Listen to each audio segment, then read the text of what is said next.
అందరికీ praise lord. Very good morning to all of you. ఎలా ఉన్నారు ఈరోజు? భయపడుతున్నారా? యుద్ధాలు చూస్తున్నప్పుడు ఏదైనా కొత్తది ఆరంభించేటప్పుడు జాబ్ విషయంలో కానీ ఇంటి విషయంలో కానీ భయం వేస్తుందా? అయితే మీకు దేవుడు ఒక చక్కటి వాగ్దానం యెహోషువ గ్రంథం 8వ అధ్యాయం 1వ వచనంలో, మరియు యెహోవా యెహోషువతో ఇట్లనెను, భయపడకము, జడియకము, యుద్ధ సన్నద్ధులై వారందరినీ తోడుకొని హాయి మీదకి పొమ్ము. చూడుము, నేను హాయి రాజును, అతని జనులను, అతని పట్టణమును, అతని దేశం నీ చేతికి అప్పగించుచున్నాను. నాకు తెలిసి బైబిల్ అంతట్లో యెహోషువకి దేవుడు ఎక్కువ భయపడకు అని చెప్పాడు. ఎన్నిసార్లు చెప్పాడు యెహోషువ గ్రంథం అంతట్లో చూస్తే. దాదాపు యెహోషువ 13 యుద్ధాలు గెలిచాడు. 13 యుద్ధాలు జరిగాయి, 13 యుద్ధాలు గెలిచాడు. కానీ యెహోషువ ఒక సాధారణమైన వ్యక్తి, తెలుసా అండి? ఒక ఆర్డినరీ అసిస్టెంట్ మోషేకి. కానీ దేవుడు అతన్ని ఎంతగా వాడుకున్నాడు. ఇదే అధ్యాయంలో 26వ వచనంలో మనం చూసినట్లయితే, యెహోషువ ఈటను పట్టుకొని చాచిన తన చేతిని తిరిగి ముడుచుకొనలేదు. యెహోషువకి విజయం పొందుకోవాలని, విన్ అవ్వాలి, ఈ యొక్క యుద్ధంలో గెలవాలి అని ఒక తపన ఉంటుంది. నీ కూడా అలాంటి తపన ఉందా? యెహోషువ ఎంత కార్యాలు చేశాడంటే, యుద్ధంలో అంట ఈట చాపిన చెయ్యి, ఈట పట్టుకున్న చేతిని ముడుచుకున్నంతగా, ఆ విజయం పొందుకున్నంత వరకు అంత బరువైన ఈటను పట్టుకొని అలాగా చాపు పెట్టాడంట.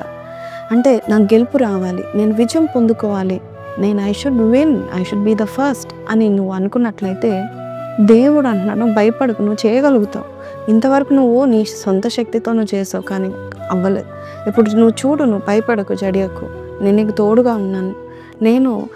నువ్వు యుద్ధ సన్నద్ధుడైన ముందు నిలబడు. నువ్వు ఏదైతే నువ్వు చేయాలనుకుంటున్నావో, నీకు ఏ ఎక్విప్మెంట్ ఉందో, ఏ జ్ఞానం ఉందో, ఏ టూల్స్ ఉన్నాయో అవన్నీ తీసుకొని ముందుకెళ్ళు. కానీ విజయం నేను నీకు ఇస్తాను. డాక్యుమెంట్స్ ఉన్నాయా? రెజ్యూమే ఉందా? లేక నీ చేతిలో ఏం పట్టుకొని ఉన్నావు?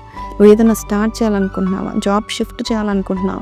ఏ చేయాలన్నా కూడా ఆ డాక్యుమెంట్స్ పట్టుకొని, ప్రభా, నీవు నాకు గెలుపునిస్తున్నందుకు నీకు వందనాలు నాయనా, నా జీవితంలో ఎప్పుడు చూడని జీతం నాకు ఇస్తున్నందుకు నీకు వందనాలని అదే డాక్యుమెంట్స్ అలా పట్టుకో. నీ పే స్లిప్ అలా పట్టుకో. ప్రభా, ఇదిగో ఈ పే స్లిప్ మారుతుందని నువ్వు నమ్ము. దేవుడు గొప్ప కార్యం చేస్తాడు. హాలీవుడ్ యాక్టర్ జిమ్ క్యారీ అని ఒక చాలా గొప్ప యాక్టర్. అయితే ఆయన ఫస్ట్ చాలా చిన్న పనులు చేసేవాడు, చిన్న యాక్టింగ్ చేసేవాడు. ఆయనకు ఎక్కువ డబ్బు వచ్చేది కాదు. కానీ ఆయన ఒక బ్లాంక్ చెక్ ఆయన వాలెట్లో పెట్టుకున్నాడు, ఆయన పర్సులో పెట్టుకొని దానిలో ఏం రాశాడంటే, $1 million, ఒకరోజు ఒక్క సినిమాకి నేను $1 million నేను తీసుకోబోతున్నానని ఆ బ్లాంక్ చెక్లో రాసుకొని సైన్ చేసి ఆ వాలెట్లో తన పర్సులో పెట్టుకొని ఎక్కడ పోయినా వెళ్ళేవాడు. హాలీవుడ్ ఆ యొక్క స్టూడియోస్ దగ్గరికి వెళ్ళినారు. ప్రతిరోజు ఆ బ్లాంక్ చెక్ తీసుకొని బయటికి తీసి $1 million ఒక రోజు నాకు రాబోతుంది అని చెప్పి విశ్వాసంతో వెళ్ళేవాడు. కొన్ని రోజులైతే అసలు పని ఉండేది కాదు. కానీ దేవుడు ఆయన విశ్వాసాన్ని చూసి ఆయనకు వృద్ధినిచ్చాడు. నిజంగానే ఒక రోజు ఆయన చాలా పెద్ద హిట్ యాక్టర్ అయ్యాడు. $1 million కాదు, $10 million సంపాదించేంత స్థితిలోకి వెళ్ళాడు. ఈరోజు నీ జీవితంలో కూడా నువ్వు ఏదైతే పట్టుకున్నావో వదిలిపెట్టకు, ఆ ఈట పట్టుకున్నావో వదిలిపెట్టకు. నీకు జయమును దేవుడు ఇవ్వడానికి ఇష్టపడతా ఉన్నాడు. చిన్న ప్రార్థన చేస్తాను, కళ్ళు మూసుకుందామా. పరిశుద్ధుడా, మహోన్నతుడగు తండ్రి, అయ్యా, గెలుపు నీలోనే ఉంటుంది నాయన ప్రభా.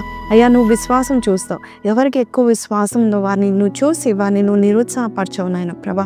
ఈరోజు ఎవరైతే నేను ఇంతవరకు ఫెయిలియరే చూశాను, గెలుపును చూడలేదు అని ఎవరైతే బాధపడుతున్నారో వారి జీవితంలో నాయన ప్రభా తండ్రి గెలుపును చూసేంత వరకు అయ్యా, వారు ఏదైతే చేత పట్టుకున్నారో అది వదిలిపెట్టకుండా, గివప్ చేయకుండా నీ మీద విశ్వాసంతో ముందుకు వెళ్తున్నప్పుడు నీవే వారికి సహాయం చేసి నడిపించమని యేసు పరిశుద్ధ నామంలో అడిగి వేడుకొంచున్నాం తండ్రి, ఆమేన్. సో ఈరోజు వాగ్దానం విన్నాం కదా, ఏ మాత్రం శక్తి సామర్థ్యం లేని యెహోషువ రాజులను జయించాడు. ఈరోజు నువ్వు కూడా జయించగలిగేవాడుగా నువ్వు ఉంటావు. కాబట్టి కింద కమెంట్లో ఐ యామ్ అ విక్టర్ అని పెట్టండి, నాట్ అ విక్టిమ్ అని పెట్టండి. God bless you. Have a blessed day.